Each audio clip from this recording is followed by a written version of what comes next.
All right, everyone, welcome. This is just a brief introduction to what I'm calling moving forward with technology. So, first of all, I should note that I'm using this new app that I've discovered called Explain Everything. And the QR code in the middle there, if you've had the chance to scan, is fine. Otherwise, you're going to get a chance the second time around. It's just a link to the handout that I'll be passing out to you in paper as well. And we'll get to it towards the end of the presentation. So, again, we're moving forward because I know we've had some struggles this year with technology. I'm not pointing any fingers at anybody. It might have been something with your textbooks. I don't know. I'm just saying. I know that not everybody subscribes to my, Apple is life contract where I am obsessed with technology for the sake of technology. So I visited San Diego a couple of weeks ago and went to this iPad EdTech conference, and a lot of great ideas there. One of my big takeaways was that this device, as much as I love it, is not great in and of itself. What's great about it is what it enables you and the students to do in terms of communication and connections. So this is just a screenshot of my iPad and some of the apps that I use on a regular basis and feel should be used regularly in the classroom for communication and connection.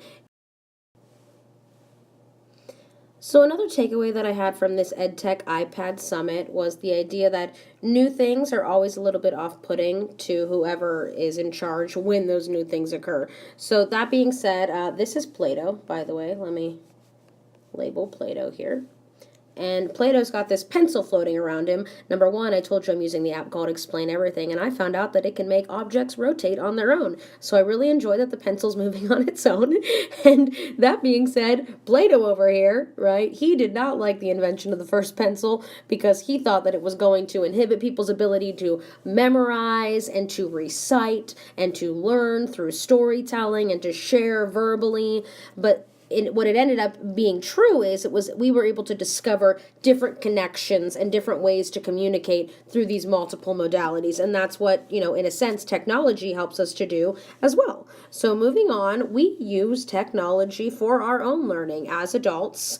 Maybe you go on Yahoo, Google News. I know I use Facebook. Everybody's going to groan that I get my news from there. Twitter is up and rising in the educational community, and obviously you can Google anything these days. Amy Dawson's mom told a little joke that, of course, she's smarter than all of us. She didn't have Google when she was growing up. So that being said, even though we have these tools at our disposal and we learn differently from them, we have to start not just thinking of the iPad as a social device, but instead as a learning device. I know our students see it as a social device, and we need to start showing them the ways that they can learn from it. So, the easiest way to learn from it is to Google it, right? So here I've just input, that if you're going to look up the information. Yes, I could figure out what the definition of photosynthesis is on Google, but that doesn't mean that I'm going to learn anything from it if I don't have somebody directing me on how to apply it and those higher levels of thinking.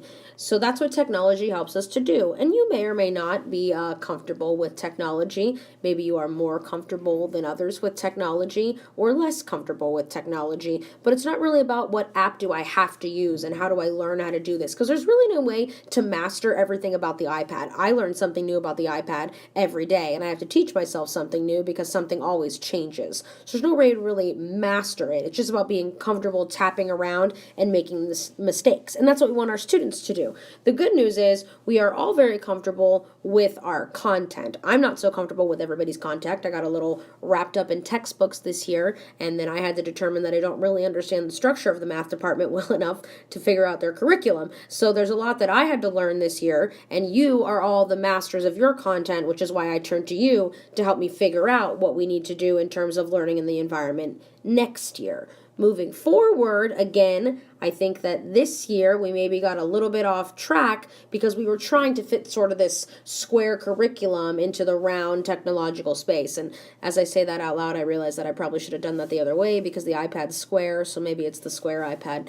Anyway, the big shift, and again, another takeaway from my EdTech iPad Summit, is not that this content is digital. It's not shifting that now we have this iPad, but it's that this learning is participatory, that they've got this device in front of them that could keep them constantly doing something with the material. So if they're going to Google a definition, that's fine. Now, what do they do with it? So they can be engaged in the process. If you all had iPads in front of you, I could be giving you work to do while I showed this presentation on the screen. So there's more than one thing that you can do. Obviously, students today are used to use of multimedia. So that's why we're moving forward with this idea of iTunes U. So this is the icon for iTunes U. If you don't have this on your iPad, you are going to want to download it. It's free.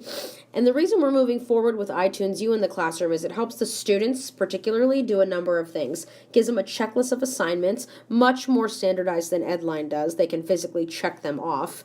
And it gives them access to all course materials. And those course materials are innately iPad friendly. So we've had some problems this year with kids not being able to open things or see things on their iPad. If they're on their iTunes U course, they're going to be able to have access to them. And then they can take notes right within the course itself. If you put videos in there, they can take video notes. Obviously, if you link your iBooks textbooks to it, they can take notes in their iBooks. So it's innately sort of connecting all of the pieces of the curriculum together that we already use. And we are already off to a good start with these iTunes U courses because we already work together in teams on our courses. So since we're already using the PLC model, we're ahead of the game. We've got these essential outcomes. Those can essentially become the topics of our iTunes U courses. We've got assessments that we can prepare the students for in the iTunes U courses, and all of those resources that we've already gathered, all we have to do is worry about making them electronic so that the students can gain access to them through the iTunes U course.